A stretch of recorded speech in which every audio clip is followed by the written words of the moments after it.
Bugun men sizlarga insult kasallarida qilinishi kerak bo'lgan 3 ta mashqni ko'rsatib beraman. Videoni oxirigacha ko'ringlar. Bu video sizlarga foydali bo'ladi. Birinchi mashqimiz o'tirgan holatda yoki yotgan holatda qilinadi. Misol uchun o'ng tarafini parajeni o'sha insult bo'lgan deb oladigan bo'lsak, o'ng tarafda harakatlanish cheklangan bo'ladi. O'sha chap qo'limiz bilan biz yordam beramiz. Mana shu qo'lni zigzag qilib olamiz birinchi o'chirtda. Mayli, bu qo'limiz parajeni bo'lsa, hatto bu qo'limiz yordam beradi. Mana shu tepaga ko'tarishligi. Imkon boricha orqaga qaratib ko'taraveramiz qo'limizni. Buni mana shu yana tushirib, yana ko'taraveramiz. Buni qanaqa bo'ladi desanglar, 10 tadan 3 ta podxod sekin-sekinlik bilan ko'paytirib 15 ta, 20 ta, 30 ta qilsanglar bo'ladi.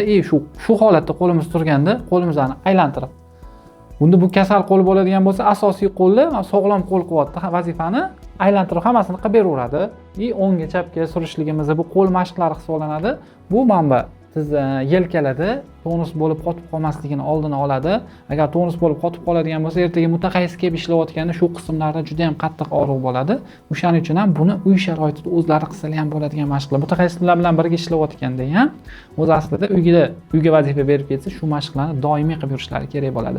To insultdan tuzalib, sog'lom turmush tarziga qaytguncha. Hop, ikkinchi mashqimizga keladigan bo'lsak, bu oyoq bilan bog'liq bo'lgan mashq. Misol uchun o'ng tarafimizda parajeni deb oladigan bo'lsak, shu o'ng taraf oyog'imizni, misol uchun chap oyog'imiz bilan birgalikda ko'tarishlik tepaga.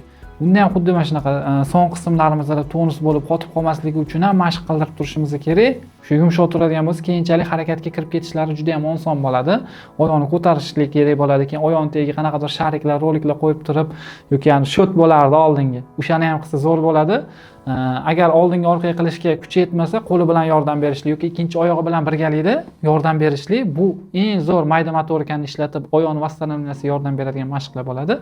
Buni hamma insultlar qilishi kerak bo'ladi. Uchinchisi, eng asosiy mashqlarimizdan bittasi, insult patsientlarimiz уже qiynalib bo'lsa ham yurishni boshlaganlaridan keyin ko'pincha mana shu kasal qo'llari qolib ketadi, osiltirib yuraveradi. Osiltirib yurishlari уже momentdan mishsalar cho'zilishiga, ertaga bu mishsalar og'rig'iga olib keladi.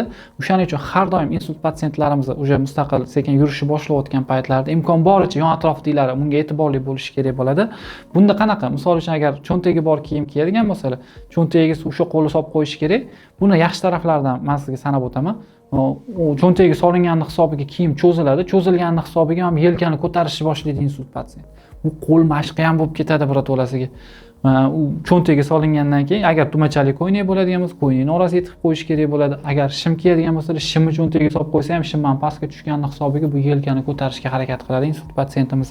Bu ham qo'l mashqi bo'ladi, ham bu qo'l cho'zilib ketmasligi uchun, osilib ketmasligi uchun eng zo'r mashqlardan hisoblanadi.